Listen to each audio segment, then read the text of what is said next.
Welcome my YouTube channel. আজ আমরা যে গল্পটি শুনতে যাচ্ছি কোন মেয়েকে বোকা বানানোর গল্প। ধরেন কোন স্ত্রী তার স্বামীকে বলল, আজ আমরা হোটেলে খেতে যাব, তাহলে স্বামীর টাকা খরচ হবে।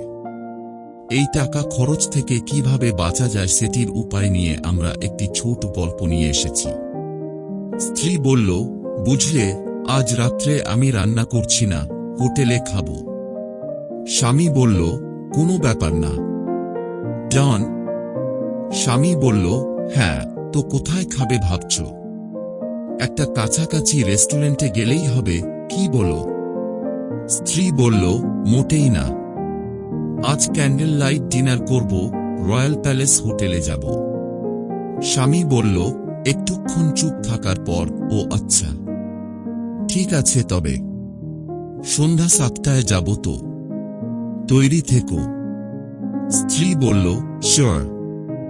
সন্ধ্যা 6টায় গাড়িতে করে যেতে যেতে স্বামী বলল, আজকাল ফুচকাওয়ালার সংখ্যা এ রাস্তায় বেশ বেড়েছে।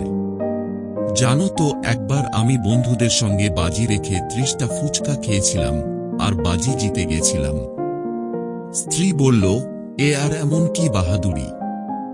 স্বামী বলল, বাহাদুরি? আমাকে আজ পর্যন্ত ফুচকা খাওয়াতে কেউ হারাতে পারেনি।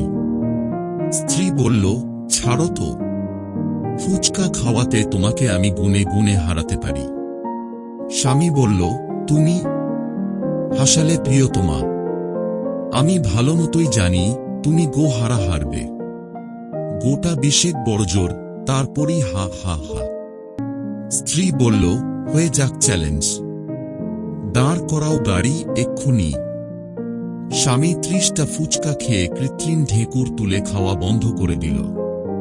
পেট তো স্ত্রীরও ভরে গেছিল, তবুও আরও একটা ফুচকা খেয়ে নিয়ে স্ত্রী খুশিতে আনন্দে চেঁচিয়ে উঠলেন, জিতে গেছি, জিতে গেছি। স্বামী স্মিত হেসে হার স্বীকার করে নিলেন। বিল এসেছিল 300 টাকা। স্ত্রী যখন ঘরে ফিরেছিলেন, তখন তিনি ছিলেন জেতার আনন্দে উৎফুল্ল। ইহাই ম্যানেজমেন্ট, সর্বনিম্ন বিনিয়োগে সর্বোচ্চ প্রাপ্তি এবং কর্মীর সম্পূর্ণ সন্তুষ্টি। ভিডিওটি ভালো লাগলে বন্ধুদের কাছে শেয়ার করো। ভিডিওটিতে একটি লাইক করে চ্যানেলটি সাবস্ক্রাইব করে আমাদের পরিবারের সদস্য হয়ে যান।